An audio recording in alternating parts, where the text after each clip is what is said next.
इस 25 वर्ष का अमृतकाल के लिए जब हम चर्चा करते हैं तब मैं जानता हूं चुनौतियां अनेक हैं, मर्यादाएं अनेक हैं, मुसीबतें भी हैं, बहुत कुछ है। हम इसको कम नहीं आंकते, रास्ते खोजते हैं, लगातार कोशिश कर रहे हैं, लेकिन 2 विषयों को तो मैं यहां आज चर्चा करना चाहता हूं। चर्चा अनेक विषयों पर हो सकती है, लेकिन मैं अभी समय की सीमा के कारण 2 विषयों पर चर्चा करूंगा। और मैं मानता हूं हमारे इन सारी चुनौतियों के कारण, विकृतियों के कारण, बीमारियों के कारण इस 25 साल का अमृतकाल, उस पर शायद अगर हमने समय रहते नहीं चेते, समय रहते समाधान नहीं किए, तो वो ये विकराल रूप ले सकते। और इसलिए मैं सबकी चर्चा न करते हुए 2 पर जरूर चर्चा करना। एक है भ्रष्टाचार, दूसरा है भाई भतीजावाद, परिवारवाद। भारत जैसे लोकतंत्र में जहां लोग गरीबी से जूझ रहे हैं,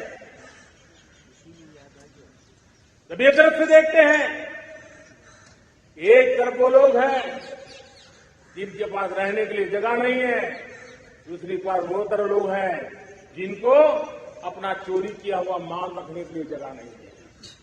ये स्थिति अच्छी नहीं है और इसलिए हमें भ्रष्टाचार के खिलाफ पूरी ताकत से लड़ना है। पिछले 8 वर्षों में डायरेक्ट बेनिफिट ट्रांसफर के द्वारा आधार, मोबाइल, इन सारे आधुनिक व्यवस्थाओं का उपयोग करते हुए 2 लाख करोड़ रुपये जो गलत हाथों में जाते थे, उसको बचा करके देश की भलाई के लिए काम लगाने में हम सफल हुए। जो लोग पिछली सरकारों में बैंकों को लूट करके भाग गए, उनकी संपत्तियां जब्त करके वापस लाने की कोशिश कर रहे हैं। कईयों को जेलों में जीने के लिए मजबूर करके रखा हुआ है। हमारी कोशिश है जिन्होंने देश को लूटा है उनको लौटाना पड़े, वो स्थिति हम पैदा करें। भाइयों बहनों, अब भ्रष्टाचार के खिलाफ मैं साफ देख रहा हूं कि हम एक निर्णायक कालखंड में कदम रख रहे हैं। बड़े बड़े चमरबंदी भी बच नहीं पाएंगे।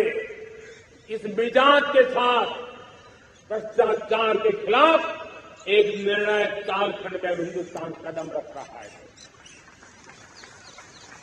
और मैं लाल किले की प्राचीर से बड़ी जिम्मेवारी के साथ कह रहा हूं। और इसलिए भाइयों बहनों, भ्रष्टाचार दीमक की तरह देश को खोखला कर रहा है। मुझे इसके खिलाफ लड़ाई लड़नी है, लड़ाई को तेज करना है, निर्णायक मोड़ पे लेकर के ही जाना है। तब मेरे 130 करोड़ देशवासी, आप मुझे आशीर्वाद दीजिए, आप मेरा साथ दीजिए। मैं आज आपसे साथ मांगने आया, आपका सहयोग मांगने आया हूं ताकि मैं इस लड़ाई को लड़ पाऊं, इस लड़ाई को देश जीत पाए और सामान्य नागरिक की जिंदगी भ्रष्टाचार ने तबाह करके रखी हुई है। मैं मेरे इन सामान्य नागरिक की जिंदगी को फिर से शान के लिए जीने के लिए रास्ता बनाना चाहता हूं। और इसलिए मेरे प्यारे देशवासियों, ये चिंता का विषय है कि आज देश में भ्रष्टाचार के प्रति नफरत तो दिखती है, व्यक्त भी होती है, लेकिन कभी कभी भ्रष्टाचारियों के प्रति उदारता बरती जाती है। किसी भी देश में ये शोभा नहीं देगा। और कई लोग तो इतनी बेशर्मी तक चले जाते हैं कि कोर्ट में सजा हो चुकी हो, भ्रष्टाचारी सिद्ध हो चुका हो, जेल जाना तय हो चुका हो, जेल गुजार रहे हो, उसके बावजूद भी उनका महिमा मंडन करने में लगे रहते हैं, उनकी शान शौकत में लगे रहते हैं, उनकी प्रतिष्ठा बनाने में लगे रहते हैं। अगर जब तक समाज में गंदगी के प्रति नफरत नहीं होती है, स्वच्छता की चेतना जगती नहीं है। जब तक भ्रष्टाचार और भ्रष्टाचारी के प्रति नफरत का भाव पैदा नहीं होता है, सामाजिक रूप से उसको नीचा देखने के लिए मजबूर नहीं करते, तब तक की मानसिकता खत्म होने वाली है। और इसलिए भ्रष्टाचार के प्रति भी और भ्रष्टाचारियों के प्रति भी हमें बहुत जागरूक होने की जरूरत है।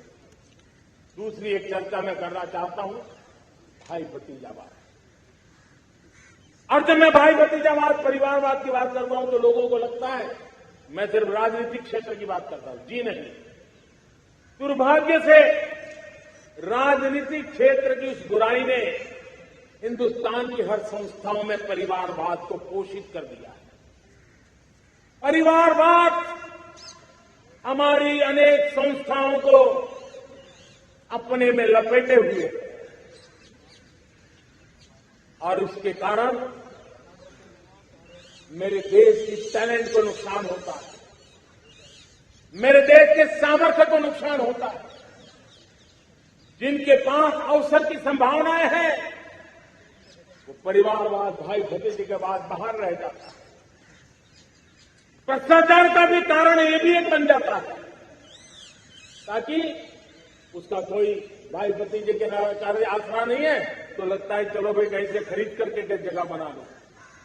इस परिवारवाद से, भाई भतीजावाद से हमें हर संस्थाओं में एक नफरत पैदा करनी पड़ी होगी, जागरूकता पैदा करनी होगी, तब हम हमारी संस्थाओं को बचा पाएंगे। संस्थाओं के उज्जवल भविष्य के लिए बहुत आवश्यक है।